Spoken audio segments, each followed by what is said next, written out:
মুস্তাফিজকে নিয়ে ঘটে যাওয়া ঘটনাই প্রমাণ করে ক্রিকেট এখন রাজনৈতিক প্রভুদের হাতের পুতুলে পরিণত হয়েছে।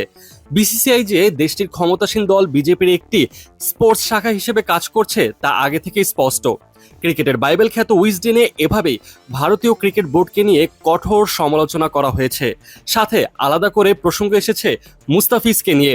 উইজডেনের 163তম সংস্করণের সম্পাদক লরেন্স বুথ মুস্তাফিজের ইস্যুতে লিখেছেন, বাংলাদেশে হিন্দু ধর্মাবলম্বী ব্যক্তিদের সাথে ঘটে যাওয়া ঘটনার প্রতিবাদ হিসেবে মুস্তাফিজকে বাদ দেওয়া ছিল একটি প্রতিশোধকমূলক পদক্ষেপ। মুস্তাফিজের এই পরিণতি প্রমাণ করে যে ক্রিকেট এখন রাজনৈতিক প্রভুদের হাতের পুতুলে পরিণত হয়েছে।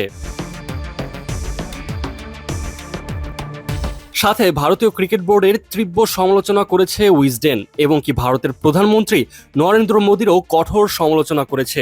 উইজডেনে এই ব্যাপারগুলো উল্লেখ করে লেখা হয়েছে, বিসিসিআই যে দেশটির ক্ষমতাসীন দল বিজেপির একটি স্পোর্টস শাখা হিসেবে কাজ করছে তা এটা অনেক আগে থেকে স্পষ্ট ছিল। তবে এই সম্পর্কটি আরও প্রকাশ্যে আসে যখন ভারতের অধিনায়ক সূর্যকুমার যাদব পাকিস্তানি বিপক্ষে এশিয়া কাপের 3টি জয়ের মধ্যে প্রথম জয়টি সশস্ত্র বাহিনীকে উৎসর্গ করে।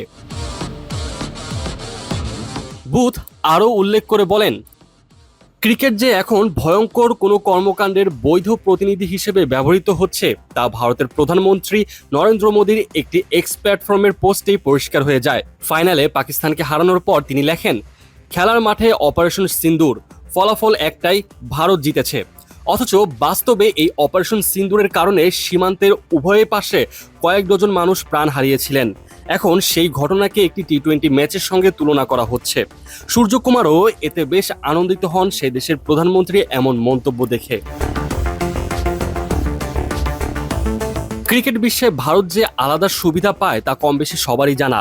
উইজডেনের প্রতিবেদনে এই ব্যাপারটাও বেশ খোলামেলাভাবে আলোচনা করা হয়েছে, এবং কি এই ব্যাপার নিয়ে যারা প্রশ্ন তোলে তারা উল্টো হেনস্থার শিকার হয়। এই বিষয়ে উল্লেখ করে লেখা হয়েছে, ক্রিকেটের শাসন ব্যবস্থা দিন দিন আরো অদ্ভুত হয়ে উঠেছে। তারা এমন ভাব করছে যেন ভারতের জন্য বিশেষ সুযোগ সুবিধা কোনো খারাপ প্রভাব নেই। উল্টো যারা এই ব্যবস্থার শিকার হয়ে প্রতিবাদ করেছে তাদেরই দোষারোপ করা হচ্ছে। প্রত্যাশিতভাবেই ভারতের ক্রিকেটের কোনো প্রভাবশালী কণ্ঠস্বর এই ধ্বংসাত্মক পরিস্থিতির মূল কারণ নিয়ে কথা বলেননি।